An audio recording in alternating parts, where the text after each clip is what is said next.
Ang butler, na napakahusay sa pakikitungo sa mga tao, alam ang katayuan ng gayong tao, ay mabilis na tumayo at nag-anyayang kumilos, "Matandang Ginoo, pumasok po kayo." Pagpasok sa bulwagan, matapang na iniutos ng matandang butler na ihain ang pinakamahusay na tsaa mula sa kanilang ari-arian, ang lake tea, bilang tanda ng paggalang. Si Lasho, na walang pakialam sa gayong mga bagay, ay nagtanong, "Nasaan si Chin Jun?" Magalang na sumagot ang matandang butler, upang tumugon sa matandang Ginoo. Ang master ay nagpunta sa imperial na lungsod at maaaring bumalik sa loob ng kalahating araw. Mangyaring, maging panatag kayo sa inyong pananatili. Pagkasabi niya nito, isang malakas na tinig mula sa labas ang nagpahayag, "Naririnig kong mayroon tayong isang tanyag na bisita." Bumaling ang butler sa pasukan, "Young master, miss." Habang pumapasok ang dalawa, nakita nila si Lasho na nakaupo sa upuan ng punong abala, isang lugar na hindi karaniwang inuupuan ng mga bisita.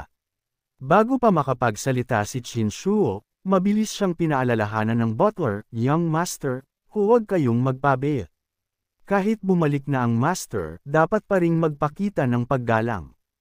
Tumango si Chin Shuo, ibinababa ang kanyang mapagmataas na pag-uugali, nagbibigay galang ang junior sa matandang Ginoo. Ngunit si Lasho, habang dinadampot ang kanyang tsaa, ay hindi siya pinapansin. Pagkatapos ng lahat, walang halaga ang pakikipag-usap sa mga walang kabuluhan. Napansin ni Chin Shuo, hindi ba't ito ang minamahal na big red robe ng kanyang ama? Kahit may mga dignitaryo mula sa imperial na lungsod sa ari-arian ni Haring Qin, hindi basta-basta iaalok ng kanyang ama ang matagal ng pinakaiingatang tsaa na ito. Sa sandaling ito, tumigas ang ekspresyon ng butler, at humakbang siya pasulong na may eniayang kilos, "Young master. Malayo ang pinanggalingan ng matandang Ginoo. Dapat na kayong umatras ngayon. Kung ako ang sisisihin ninyo sa kalaunan, tatanggapin ko ito ng walang reklamo." Naghimok ang dalagang babae, si Old Hong ay kasama na ni ama sa loob ng 20 taon, mas matagal pa kaysa sa ating dalawa. Kung sinabi ito ni Old Hong, dapat nating seryosohin. Tumango si Chin Shuo, pagkatapos ay muling yumuko ng malalim kay Lasho, "Matandang Ginoo, mangyaring magpahinga kayo ng maayos. Aalis na po ako." Pagkaalis ng dalawa, bumalik si Old Hong sa bulwagan, "Inutusan ko na ang mga katulong na maghanda ng 3 pinakamagagandang silid. Ang matandang Ginoo at ang 2 dalaga ay maaaring magpahinga ng panatag at manirahan." Tumayo si Lasho at lumabas, tumingin-tingin, at pagkatapos ng 20 taon, akala niya ay nagbago na ang mga bagay-bagay, ngunit pareho pa rin. Tumango si Old Hong, "Ang master ay palaging mapagpahalaga sa nakaraan. Ano ang posisyon ni Chin Jun sa palasyo?" Nang marinig ang tanong ni Lasho, mabilis na tumugon si Old Hong, "Sa totoo lang, ang palasyo ay puno ng intriga na kinasusuklaman ng master at iniiwasan niya. Hindi mataas ang kanyang impluensya, ngunit mayroon pa rin siyang kapangyarihan." "Kilala mo ba si Li Yunjiao?"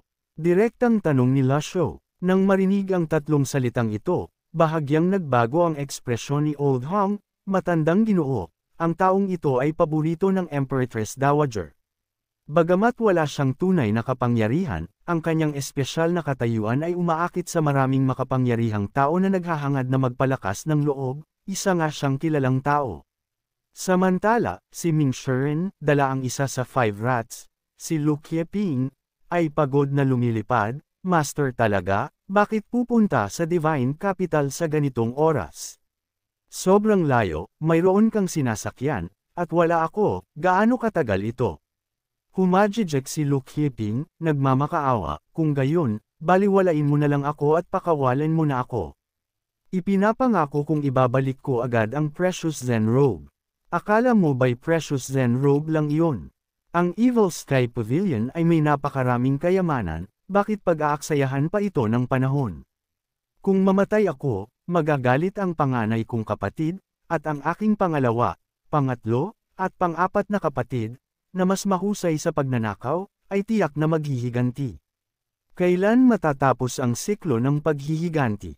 Seryosong nagsalita si Ming Shiren, "Ang hamak na 5 rats ay nang ahas bantaan ang Evil Sky Pavilion. Alam mo ba na ang Precious Zen Robe ay ang tanging pag-asa ng aking ikawalong junior brother? Ang pagkuha sa Precious Zen Robe ay katumbas ng pagpatay sa aking ikawalong junior brother.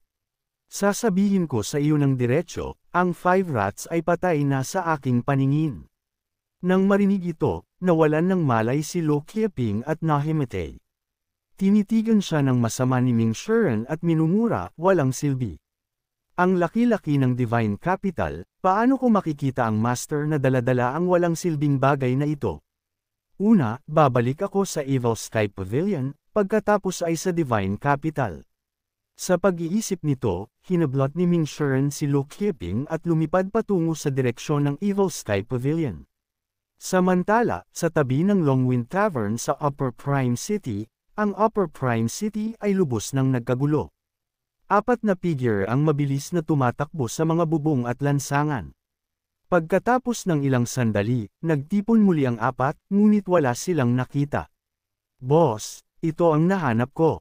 Walang bakas ng ating ikalimang kapatid, at wala rin si Shibuya dito. Ito ang nahanap ko, ang bal-araw ng ating ikalimang kapatid.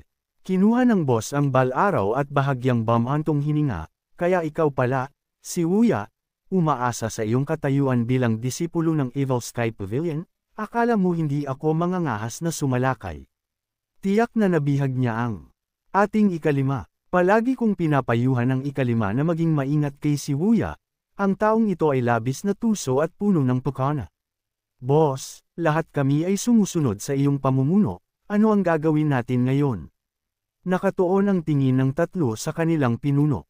Bumaling ang boss at tumingin sa direksyon ng Evil Sky Pavilion, maaaring tumakbo ang monghe ngunit hindi ang templo.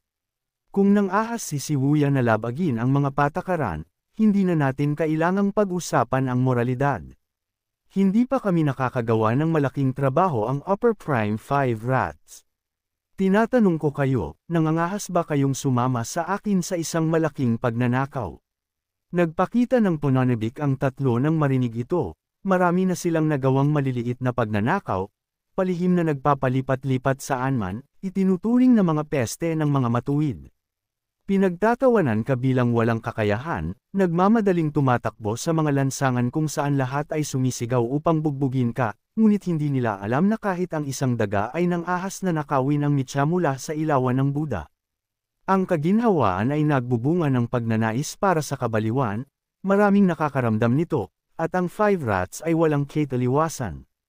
Ang kapalaran ay dumarating sa panganib, sino ang hindi magnanais sa mga kayamanan ng Evil Sky Pavilion, lalo na't mayroon na silang karanasan noon. Mabilis na tumakbo ang 4 na figure patungo sa labas ng Upper Prime City, habang papalapit ang gabi. Sa ari-arian ni Haring Qin, si Butler Hongfu ay parang langgam sa mainit na kawali sa harap ng tarangkahan. Nakabalik na ba ang master? Hindi pa. Nagtanong ako, at mukhang napakahalaga ng bagay na iyon, hindi pa maaaring umalis ang master sa imperial na lungsod. Magpadala ka ng isang tao upang himukin siyang muli. Walang magawang tumugon ang katulong, Butler Hong, hindi makakapasok ang ordinaryong tao, at hindi rin makakahimok. Tumango si Old Hong at bamantong hininga, hindi maaaring pilitin ang gayong mga bagay.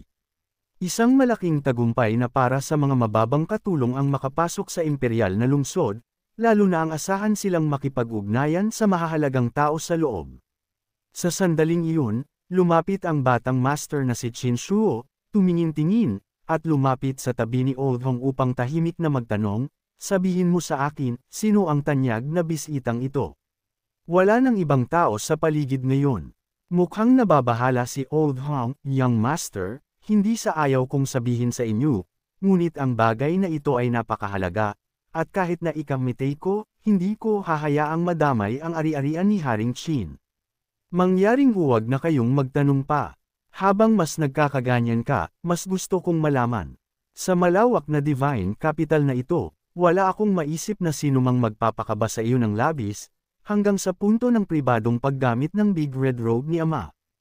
Kung hindi mo maipapaliwanag, tiyak na parurusahan ka ni Ama. Nang marinig ito, mapait na ngumiti si Old Hong, young master, nangangahas akong isugal ang aking buhay dito. Ang bagay na ito ay napakahalaga, maliliwanagan ang lahat kapag nakabalik na ang master. Kung gayon, maghihintay ako. Tumayo lang si Qin Shuo sa tabi ni Old Hong. Sa sandaling ito, lumitaw ang isang karwahe sa unahan. Ang master na po ay bumabalik.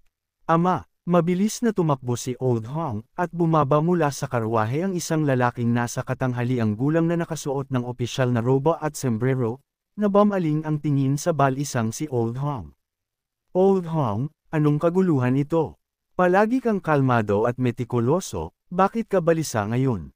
Tumawa si Qin Shuo, Ama, dumating ang isang tanyag na bisita sa ari-arian, at ginamit ni Old Hong ang inyong big red robe upang tanggapin ang bisita. Hindi ba't iyon ay dahilan para magmadali? Bahagyang sumimangot si Qin Jun, anong nangyayari? Lumapit si Old Hong kay Qin Jun at kumilos na parang may ibubulong sa kanyang tainga. Yumuko si Qin Jun upang makinig, at biglang nagbago ang kanyang ekspresyon, nanlaki ang kanyang mga mata, totoo ba ito? Ang dati niyang matamlay na espiritu ay biglang nabuhayan, dali-daling tipunin ng lahat ng direktang kamag-anak sa ari-arian. Nang makita ang natatakot na mukha ng kanyang ama, lalong nagtaka si Qin Shuo. Kahit noong bumisita ang emperador, hindi ganoon ang reaksyon ng kanyang ama. Maaari bang mas mabigat ang taong ito kaysa sa emperador? Hindi nagtagal, mabilis na nagtipon ang lahat ng direktang kamag-anak ni Haring Qin sa ari-arian, na nakatayo ng maayos sa malaking patio. Ang madam, ang mga kinakasama, at ang mga eksperto sa martial arts ng ari-arian ay pawang nagulat. Anong nangyayari sa master ngayon? Bakit ganoon kabanggang paghahanda? Sabi nila ay dumating ang isang tanyag na bisita sa ari-arian. Hindi na kailangan ng gayong detalyadong paghahanda, sobra na iyan. Naaalala ko na ang huling beses na nagkaroon tayo ng gayong pagpapakita ay noong bumisita mismo ang emperador.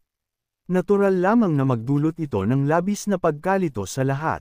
Katahimikan. Umabot sa pandinig ng lahat ang boses ni Qin Jun, kung wala ang aking pahintulot, walang magsasalita. Pagkatapos niyang magbigay ng kanyang mga utos, siya ay bumaling at pinangunahan ang daan patungo sa patio kung nasaan si La Shou. Hindi nagtagal, dumating siya sa patio, lumuhad ng may malakas na tunog, yumuko ng malalim, at nagbigay ng isang maringal na pagbati, nagbibigay galang si Qin Jun sa matandang ginoo. Tumahimik ang buong patio, hindi maintindihan kung bakit nagpapakita ng gayong paggalang ang master. Pumasok ka, ikaw lang. Ang boses ni La Shou ay nanggagaling sa loob. Si Qin Jun, hindi nang ahas magpabaya, ay tumugon at pagkatapos ay ikanaway ang kanyang kamay sa mga nasa likuran niya, maghiwa-hiwalay na kayo.